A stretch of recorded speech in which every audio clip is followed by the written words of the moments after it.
안녕하세요. 최양가족 여러분, 오늘도 말씀의 내 가운데 복되고 행복한 하루 되기를 주의 이름으로 바랍니다. 오늘은 하나님의 자녀다운 삶이라는 제목으로 잠언 11장 1절에서 15절 말씀을 묵상하고자 합니다. 신앙이 어떠하다는 것은 이웃의 관계성에서 나타납니다. 아무리 신앙적으로 열심히 탁월하다 할지라도 이웃과의 관계에서 악을 행하고 거짓말하고 험담하고 유익을 주지 못하고 해를 주는 것은 올바른 신앙이 아니기 때문입니다. 올바른 신앙은 이웃과의 관계에서 증명되어집니다. 오늘의 잠언은 이웃과의 관계를 어떻게 하는 것을 가르쳐주고 있습니다. 의인과 악인으로 나누어 말하고 있는 것입니다. 첫 번째로 우리는 정직하게 살아야 됩니다. 속이는 저울은 여호와께서 미워하시나 공평한 추는 그가 기뻐하시니라라고 말씀을 합니다.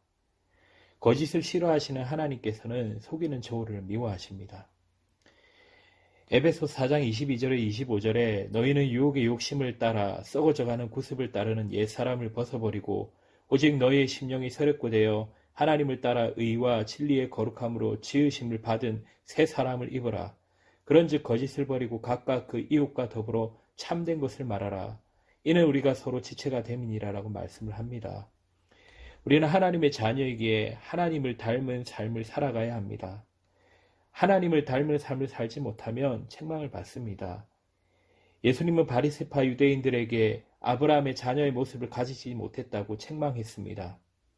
아브라함은 이렇게 하지 않았다라는 것입니다. 그들은 마귀의 모습의 삶을 살고 있으니 마귀의 자녀의 모습을 가진 것이었습니다. 요한복음 8장 44절에 너희는 너희 아비 마귀에게서 났으니 너희 아비의 욕심대로 너희도 행하고자 하느니라. 그는 처음부터 살인한 자요 진리가 그 속에 없으므로 진리에 서지 못하고 거짓을 말할 때마다 제 것으로 말하나니 이는 그가 거짓말쟁이요 거짓의 아비가 되었음이라 라고 말을 합니다. 불의한 재물로 치부하지 말아야 됩니다. 사람들 가운데는 재물을 얻기 위해서라면 심지어 가족의 생명까지도 노리는 일도 서금치 않는 사람들이 있습니다.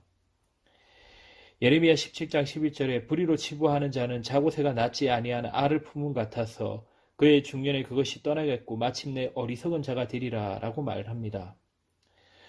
자고새는 꿩가에 속하는 산매추라기의 일종입니다. 이 새는 남의 알을 자기 것으로 생각하고 품 안에 안고 22여일간을 먹지도 않고 마시지도 않으며 온 정성을 다하여 알에서 깨어나게 합니다. 그리고 알에서 깬 새끼가 잘 자라도록 먹이를 물어다 주고 외부의 침입으로부터 보호해주며 애정과 헌신을 다하여 키웁니다. 그러나 자고새의 품에서 자란 새끼들은 스스로 생활할 수 있게 될 때면 자기 어미가 아닌 것을 알게 되고 자고새의 품을 떠나게 됩니다. 이것은 부정하게 치부한 세상의 것은 자고새가 낳지도 않은 남의 알을 품어 자기 것으로 만들려고 하는 것과 같다고 할 수 있는 것입니다. 결국에는 떠나버린다는 사실을 모르고 욕심을 부리는 어리석음을 교훈하고 있습니다. 인간의 마음은 자고새와 같아서 언제 어떻게 떠나버릴지도 모르는 사물들을 부여잡으려고 한평생 수고하고 살아가고 있습니다. 그리고 결국에는 허무와 허탈 속으로 빠져드는 것입니다. 디모데전서 6장 9절에 부하려 하는 자들은 시험과 올무와 여러 가지 어리석고 해로운 욕심에서 떨어지다니 곧 사람으로 파멸과 멸망에 빠지게 하는 것이라 라고 얘기를 합니다. 두 번째로 우리가 생각해 볼 것은 거짓말로 욕심을 이루는 사람은 교만한 사람이라는 것입니다. 2절에 보면 교만이 오면 욕도 오거니와 겸손한 자에게는 지혜가 있느니라 라고 말씀을 합니다. 정직은 겸손입니다. 속이는 것은 교만입니다. 거짓과 교만은 같이 옵니다. 교만은 자랑하고 뽐내고 방자하는 것입니다.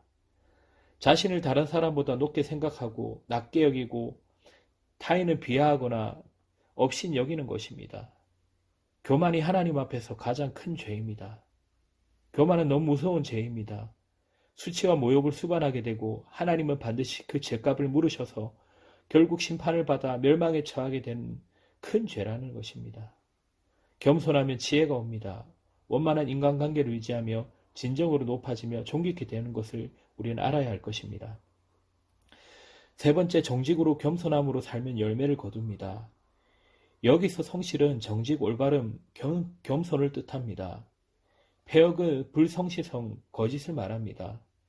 성실한 사람은 수고의 대가를 얻습니다. 그러나 일순간에 일확천금을 꿈꾸며 사는 사람은 성실과 정직함으로 일하기보다 자연스럽게 거짓과 속임수를 사용하고 해서는 안 될 악행을 범하게 됩니다. 정직하게 살고 의롭게 살아 이웃에게 좋은 영향력을 줘야 됩니다. 진실한 자, 정직한 자는 말을 열면 성읍이 복을 받습니다. 말이 잘 됩니다. 그러나 거짓된 자는 중상모략, 허위 조작된 말을 해서 사회를 망치게 됩니다. 네 번째, 지혜로운 말로 선한 영향력을 펼쳐야 됩니다. 성읍은 정직한 자의 축복으로 인하여 진흥하고 악한 자의 입으로 말미암아 무너지느니라. 지혜 없는 자는 그 이웃을 멸시하나 명철한 자는 잠잠하느니라. 특별히 멸시하는 자는 기도에 응답받지도 못합니다. 사람 인격적인 모욕을 주는 사람의 기도는 응답받지 못한다라는 것입니다. 누가복음 18장 9절에서는 바리새인과 세리의 기도가 나옵니다. 바리새인은 세리를 비판하는 내용과 자신을 높이는 내용의 기도를 합니다. 주님은 바리새인의 기도를 받지 않으시고 세리의 기도를 받으셨습니다. 13절에 두루다니며 한담하는 자는 남의 비밀을 누설하거나 마음이 신실한 자는 그런 것을 숨기느니라고 말을 합니다. 또 잠언 20장 19절에는 두루다니며 한담하는 자는 남의 비밀을 누설하나니 입술을 벌린 자를 사귀지 말지니라고 말을 합니다. 어리석은 사람은 이웃의 비밀을 쉽게 누설하지만 지혜로운 사람은 이웃의 허물을 사랑으로 덮어줍니다. 오늘 우리는 하나님의 자녀다운 삶에 대해 살펴보았습니다. 하나님의 자녀답게 하나님이 기뻐하시는 모습을 갖추는 하나님의 사람들이 되시기를 주의 이름으로 바랍니다.